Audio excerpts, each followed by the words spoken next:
Il est écrit, 2 Timothée 4, verset 5. Mais toi, sois sobre en toutes choses. Supporte les souffrances. Fais l'œuvre d'un évangéliste. Remplis bien ton ministère. Mais toi, sois sobre en toutes choses. Mon frère, ma sœur, où est ta sobriété? Où est ta sobriété?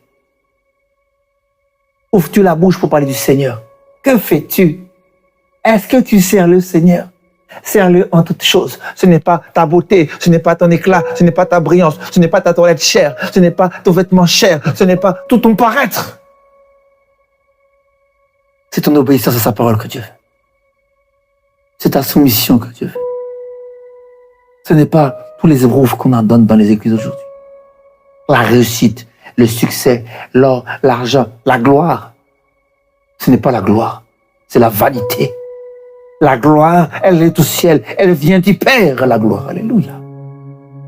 La gloire, si tu travailles, tu pourras y participer, tu pourras rentrer dans sa gloire et le voir. Mais si tu continues à te fourvoyer, si tu continues à imiter le monde, si tu continues à aimer le monde, si tu continues à poursuivre la vanité, tu perdras ton âme. Tu perdras le prix de la récompense. Il n'y aura pas de couronne pour toi. Il n'y aura pas de gloire pour toi. Mais un déshonneur éternel. Une honte qui ne finit pas. Une douleur, une souffrance qui ne finit pas. Une meurtrissure qui n'en finira jamais. N'écoute pas toutes ces prédications sur le succès, sur la réussite. Je le répète, Dieu donne. Mais ce n'est pas sa priorité. Il veut que tu fasses de bonnes œuvres. Il veut que tu te sanctifies. Il veut que tu te laves. Il veut que tu sois changé, transformé à la même image que son Fils Jésus. Qui ont encouragé aujourd'hui à ressembler à Jésus? Qui encourage vraiment les enfants de Dieu à ressembler au Maître? Il y en a peu. Il y en a peu. C'est le manger, c'est le boire, c'est le ventre, la grosse voiture, la grosse maison, le gros travail. Mais quand est-ce qu'on vous dit de ressembler à Jésus, d'être transformé en la même image que Jésus-Christ, de gloire en gloire? Là, c'est la gloire. Lui, ressembler parfaitement. Ça, c'est la gloire. Ça, c'est la gloire. Qu'est-ce qu'une voiture? Qu'est-ce qu'une maison? Qu'est-ce que de l'argent? Vanité.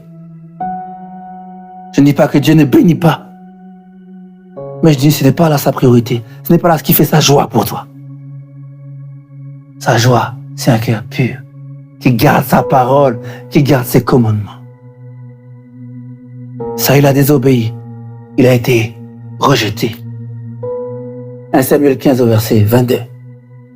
Il dit, l'Éternel trouve-t-il du plaisir dans les holocaustes et les sacrifices, comme dans l'obéissance à la voix de l'Éternel? Voici l'obéissance vaut mieux que les sacrifices, et l'observation de sa parole vaut mieux que la graisse des béliers. Car la désobéissance est aussi coupable que la divination, et la résistance ne l'est pas moins que l'idolâtrie et les téraphins. Puisque tu as rejeté la parole de l'Éternel, il te rejette aussi comme roi. Toi aussi tu seras rejeté comme Saül.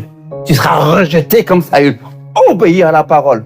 Obéis et ne te fourvoie pas à venir à l'église le dimanche. Ne te fourvoie pas avec tes dîmes, avec tes offrandes. Obéis à sa parole. Ne te fourvoie pas avec tout ton argent, toute ta bénédiction que tu dis avoir. Ta vraie bénédiction, c'est d'obéir à ton Dieu, d'obéir à Jésus et de lui ressembler. Cherche à ressembler au Maître, à ton Maître, alléluia, à ton Maître, parce qu'il est Maître et il est Seigneur. Honore-le et respecte-le. Mon frère, ma soeur, que Dieu te bénisse. Honore ton Maître. Non pas seulement ton Seigneur et ton Sauveur, mais honore ton Maître. Sois disciple, imite-le. Arrête de te fourvoyer. Imite Jésus, c'est le Maître. Ce n'est pas seulement ton grand ami, tu te trompes. Il est ami de ceux qui gardent sa parole. Sois prudent.